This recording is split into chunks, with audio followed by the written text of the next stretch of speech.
So now questioning into the age of college sports right now, where we have transfers and transfer portals and then roster limits.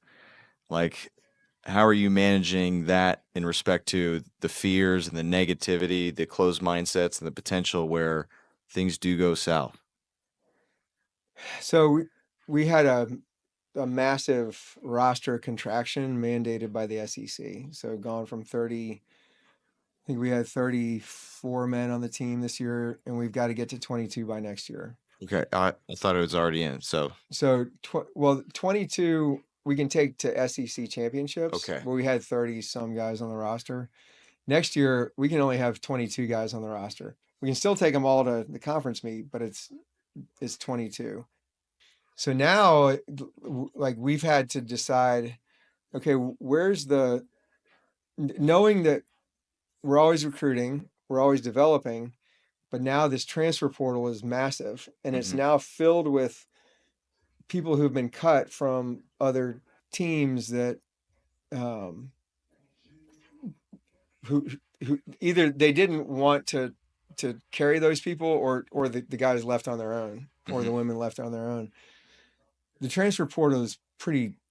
There's a lot of people in it right now, and so we had to decide what the minimum level of performance was for our team, and and we decided to leave somewhere between 2 and 4 spots for transfers to come in.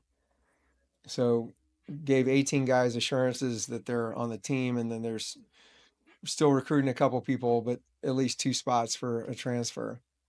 So it's a really different looking team this year than we had this past year.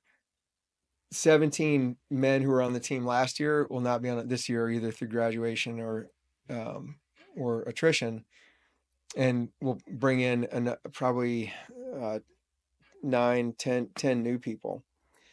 So that culture piece is really important. And one of the things that I've been working on with our staff and with Brett is to be able to define the culture in finer points than just it's good or bad, Hmm.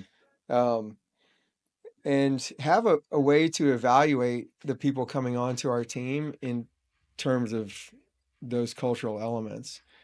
And that process of defining it first and then applying it to the way we're recruiting has been really, really helpful.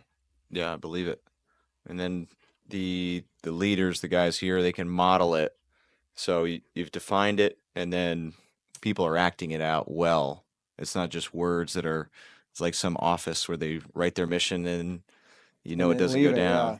Now you have models that are acting it, and then leaders that are shaping the new individuals, and then coaches there to help shape as well and reinforce when somebody does do well. Yeah. And we also have those agreements in place with, so what we did was define it, um, tell the team that there's, with a smaller roster, there's less room for failing in these cultural elements than there has been in the past. And so we're being held to a higher standard. But I also let them know, if you're on the team and you're coming back next year, then you've already demonstrated that these are your values, Hmm. and and that's awesome. And we want you to hold each other to those standards and values. So we have that agreement. They know that they're the keepers of the culture.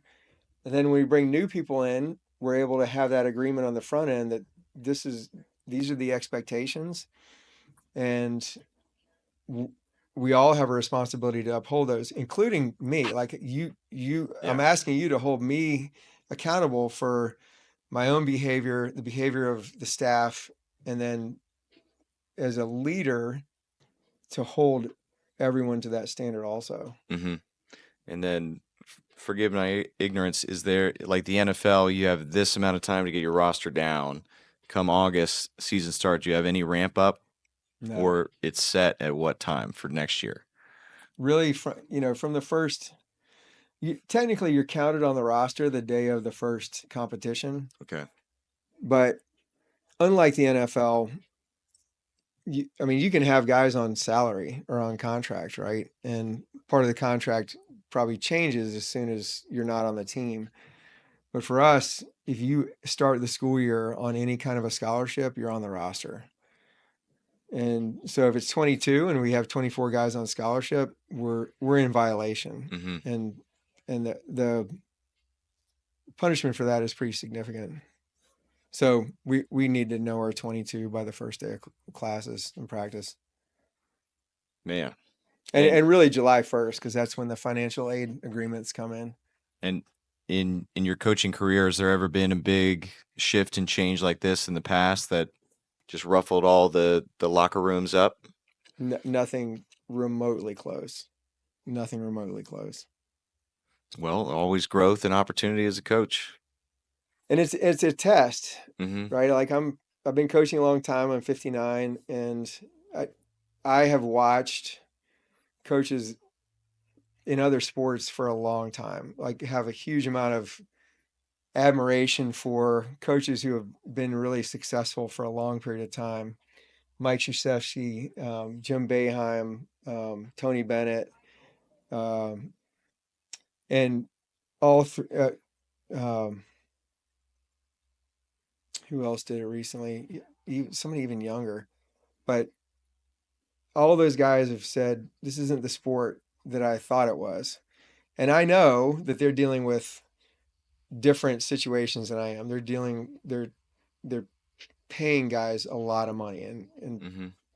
that comes with parents who are agents and agents who supersede parents, and I get it. I'm not faulting it, but I also for me watching those guys is a test.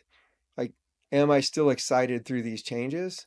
And I would say I'm more excited than I've ever been because okay, you change the rules of the game. That's an opportunity to shake things up, and the competition looks different, and people who are nimble and creative will be rewarded. Mm-hmm. And I've got a staff that's nimble and creative, and a boss athletic department that's really nimble, really creative, really competitive. So it's really fun to be in the middle of it right now. Mm-hmm. That's good to hear. As Yeah. Brett would say, socially agile. Yeah. Yeah. You're ready. You're equipped Yes. for what's ahead.